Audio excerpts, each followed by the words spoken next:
elaboration of the clusters, elements, sense media. Thought, causes, conditions. Activity, effort, origin, abiding, and decay. Seeing the three realms of existence as caused by the impressions of mistaken ideas elaborated since beginningless time. By mindfulness of the non-origination of the imageless stage of Buddhahood. Having attained the ultimate truth first-hand. The master of one's own mind. Having attained effortless practice. Like a jewel of all colors, maintains certainty in the orderly combination of the steps of the stages by means of subtle created forms entering the minds of beings, through understanding mind alone. Thus, Mahamati is a great bodhisattva to become skilled in achieving his own purpose. Mahamati then said, "Please tell me the developed cycle of teaching describing the essence of mind, intellect, cognitive consciousness, and the five elements, followed by the enlightened and those living for enlightenment, detached from the sphere of subjective mental objects, refuting all appearances of reality connected with what can be verbalized, the heart of the instruction of all Buddhas, beginning with the bodhisattvas abiding on Malaya, the mountain of Lanka city, expound the body of reality extolled by those who arrive at it as is, the realm of the receptacle consciousness, waves of an ocean." Then the Blessed One told Mahamati, the great bodhisattva, the I consciousness operates for four reasons. What for? Because of not being aware of grasping subjective mental objects. Because of immersion in valueless impressions of forms elaborated since beginningless time. Because of the nature of consciousness itself. Because of interest in the appearances of various forms. For these four reasons, ongoing waves of consciousness arise from the receptacle consciousness, which is like the water in a stream. As in the case of the I consciousness, so do the five bodies of consciousness operate in all sense faculties, down to the minutest pores. Like seeing images in a mirror of objects evolving together. Like an ocean agitated by a wind. The waves of the ocean of mind in the wind of objects. Manifesting activity with uninterrupted cause, independent of one another, innocent of inherent existence of forms bound by characteristics of caste. Along with those five bodies of consciousness there operates cognitive consciousness, a body born for that reason, referred to as determining the precise scope of cause. And it does not occur to them the five bodies of consciousness or to it cognitive consciousness, we are mutually caused, set in motion here by immersion the imagination of subjective mental objects. Thus they operate in undivided unison with one another in the definition of objects of representation.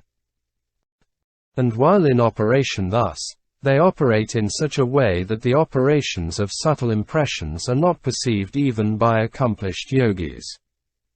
And it occurs to yogis, having extinguished the consciousnesses, our attainment will be complete. But with consciousnesses not yet extinguished, they become not extinct, as the seeds of impressions are not extinct, but extinct by disabling the apprehension of objects. Such subtle occurrence of movement in the receptacle consciousness is not easily understood or determined by disciples. Solitary illuminates, yogis doing religious exercises, or any but those who arrive at reality and awakening people established in the stages, even using the powers of concentration and insight. Other than for practitioners of lower, higher, and middle practices in the depths of forests and recesses of caves who have mastered the ascertainment of distinctions of the insights, knowledges, and skills characteristics of the stages, have accumulated endless causes of enlightened good, are detached from the elaborations of imagination of subjective mental objects, It is not possible to attain the anointment by the Buddhas in infinite lands, the masteries, the powers, the super-knowledges, and the concentrations of the perceiver of the flow of what is apparent of the imagination of the subjective mind. It is those who are accompanied by good friends and Buddhas who are able to cross over thought, intellect, and consciousness, the ocean of repetitious production of imagination of objects which are essentially percepts of the subjective mind, the cause of restlessness, craving, and ignorance. Hence, for this reason, practice should be undertaken by a practitioner in contact with good friends and Buddhas. Then, at that juncture, the Blessed One spoke these verses. Like waves of an ocean agitated by the wind as they go dancing ceaselessly, so is the receptacle's stream always agitated by the wind of objects as it goes on dancing, with consciousness in manifold waves. Blue, red, then salt, shell, milk and sugar, with fragrances, fruits, flowers and so on, shining as in the sun. Not as other nor not other, like the waves of the ocean. So are the consciousnesses, 7, connected with the mind. That variety of waves is change in the ocean. So does the receptacle operate as diverse manifestations of consciousness. Mind, intellect and consciousness are invented for the purpose of description. The 8 are undivided, not definable and not as defined. Just as there is no distinction between the ocean and the waves, transformation of consciousnesses into thoughts cannot be found. Action is accumulated by mind and distinguished by intellect. What is apparent is known by consciousness, organized by 5, for humans consciousness tells the difference between blue and red. How are waves and mind alike? Tell me, Mahamati. The difference between blue and red is not found in the waves. But function is described in order to characterize mind to the ignorant. Its function is not found apart from what is apprehended by subjective thought. Being in what is apprehended, apprehension is affected with the waves. Humans' consciousness designates body, possessions, abode. Thereby is its function seen, like waves. The ocean is caused to appear dancing as waves. Why is the function of the receptacle not understood thus by intelligence? Due to lack of comprehension on the part of the ignorant, the receptacle is presented by the example of likeness to the ocean's identity with the motion of the waves. Mahamati rejoined, as the sun rises equally on the low and the highest, victorious one, so you, light of the world, teach the truth to the ignorant. Having established a position in regard to phenomena, why not utter the truth? If you say truth is in the mind, truth is not to be found. Buddha said, like waves of an ocean, like in a mirror, in a dream. They are seen simultaneously. So is mind in its own domain. Because of the confusion of objects, it proceeds gradually. It distinguishes by consciousness and then thinks by intellect. What is perceived by the 5 is known without succession, all at once. As a painter or painter's apprentice would apply colors for a picture, so do I teach. The picture is not found in the color, or the background, or the object represented. It is for the purpose of attracting people that a picture is formed with colors. Instruction is off the mark. Truth is apart from words. Having established a position in relation to phenomena, I teach the truth to practitioners, truth realized firsthand, apart from any conceivable proposition. To successors of the victors, I teach what is to be inferred. To the unsophisticated, guidance. Just as illusion appears diverse but is not really there, instruction is likewise taught differently without deviation. What is instruction for one is not instruction for another.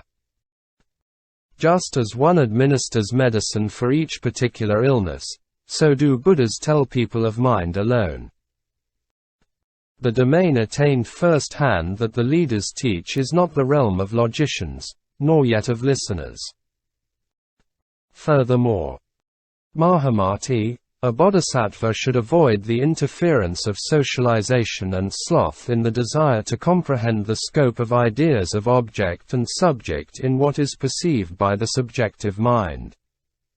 One should practice the effort of those who are vigilant in the beginning, middle, and end of the night, and one should be free from the characteristics of the ways of false religious sciences, storytellers, and listeners and solitary illuminates.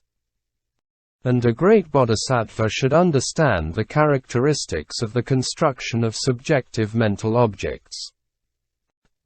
Furthermore, Mahamati, a great bodhisattva, on the basis of the characteristics of mind, consciousness, and insight, should go on to effect the union of three characteristics of ultimate knowledge. What are the three overarching characteristics of ultimate knowledge? Having no fallacy, empowerment by the vows of all Buddhas, and first-hand attainment of ultimate knowledge. Having realized these, a practitioner leaves behind the characteristics of thought, insight, and knowledge like a lame donkey, attains the eighth stage of successes of the victors, and attains union with those higher three characteristics. The characteristic of having no fallacy proceeds from thorough consideration of the characteristics of all listeners, solitary illuminates, and philosophers and religious leaders. The characteristic of empowerment proceeds from empowerment of past Buddha's own vows. The characteristic of first-hand attainment of ultimate knowledge proceeds from not being engrossed in the appearances of everything. Attainment of a body of concentration like magic, going forth to attainment of the stage of Buddhahood. This is the triad of characteristics of the wise, by virtue of which triad of characteristics the wise approach the domain of their own first-hand attainment of ultimate knowledge. That is why the union of the three characteristics of ultimate knowledge is to be effected.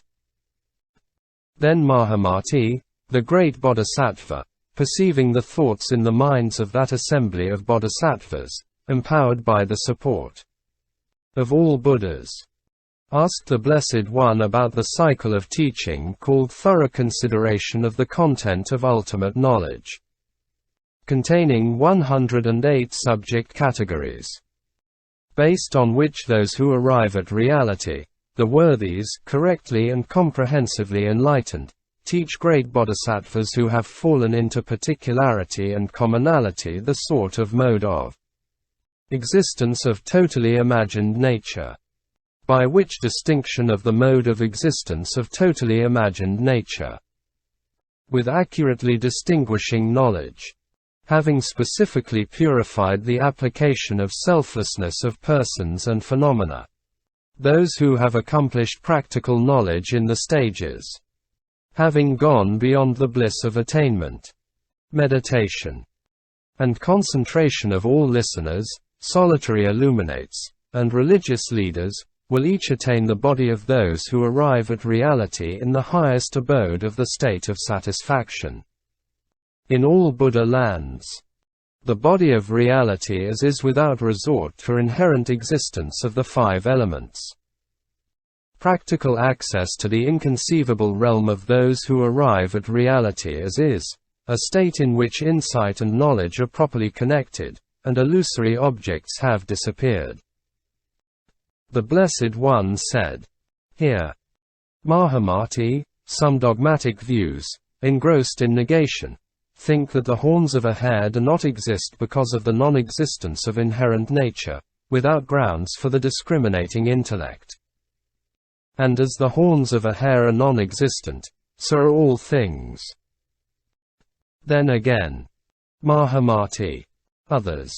Seeing the distinction in elements, qualities, particles, substances, configurations, and arrangements, fixated on the fixation of rabbit horns as non-existent, think that the horns of cattle do exist. They have fallen into views of two extremes, with intellects that have not ascertained mind alone.